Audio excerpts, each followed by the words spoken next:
adalah cerita prosa rakyat yang dianggap oleh pemilik cerita sebagai suatu kejadian asli dan pernah benar-benar terjadi.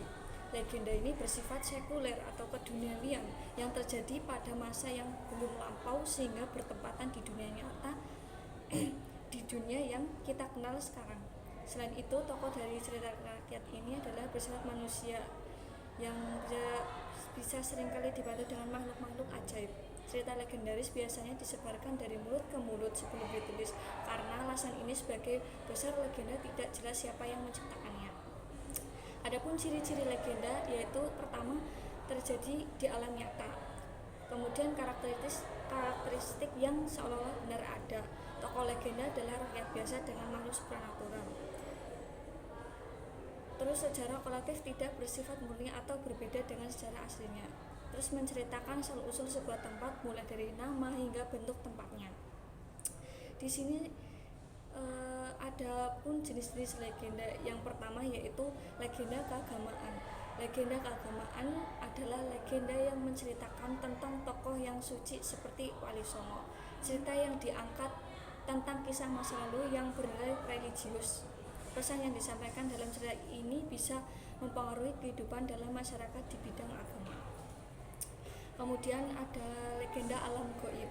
Legenda alam gaib ini adalah legenda yang menceritakan tentang suatu cerita masa lalu yang dialami oleh seorang yang dianggap sebagai cerita yang benar-benar terjadi.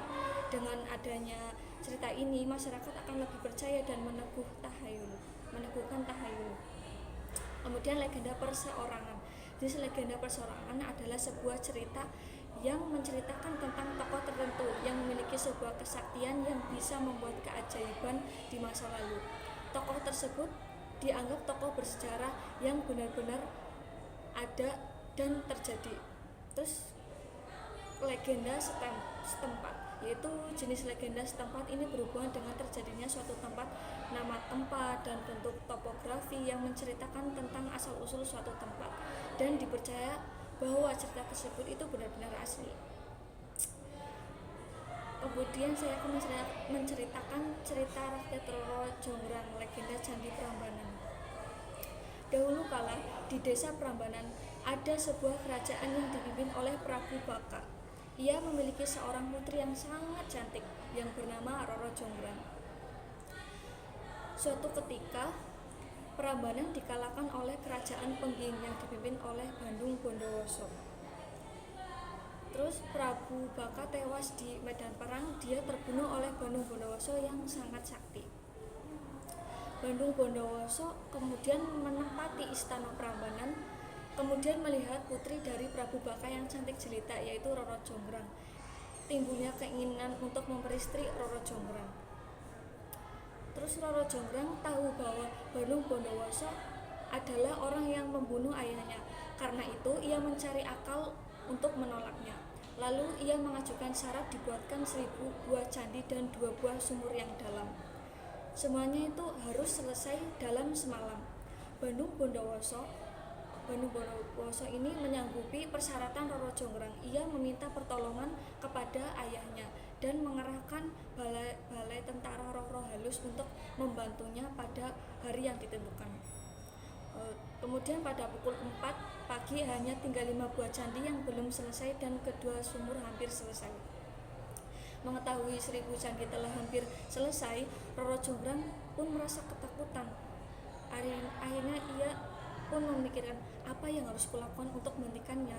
Pikirnya dia cemas, membayangkan ia harus menerima pinangan Bandung Bondowoso yang telah membunuh orang tuanya. Akhirnya ia pergi membangunkan gadis-gadis di desa Prambanan dan memerintahkan untuk menghidupkan obor-obor dan membakar jerami, terus memukulkan alu pada lesung dan menaburkan bunga-bunga yang harum. Suasana itu menjadi terang dan riuh. Semburan merah memancar di langit dengan seketika. Ayam jantan pun mulai berkokok bersaut-sautan. Mendengar suara itu, para roh halus itu segera meninggalkan pekerjaan. Mereka menyangka hari telah pagi dan matahari akan segera terbit. Pada saat itu hanya tinggal sebuah candi yang belum dibuat. Bandung Bondowoso sangat terkejut dan marah menyadari usahanya telah gagal. Dalam amarahnya, Bandung Bondowoso mengutuk Roro Jonggrang menjadi sebuah arca untuk melengkapi sebuah buah candi yang belum selesai. Kemudian batu arca Roro Jonggrang diletakkan di dalam ruang candi yang besar. Hingga kini candi tersebut disebut dengan Candi Roro Jonggrang. Sementara itu, candi-candi di sekitarnya disebut dengan Candi Sewu, meskipun jumlahnya belum mencapai 1000.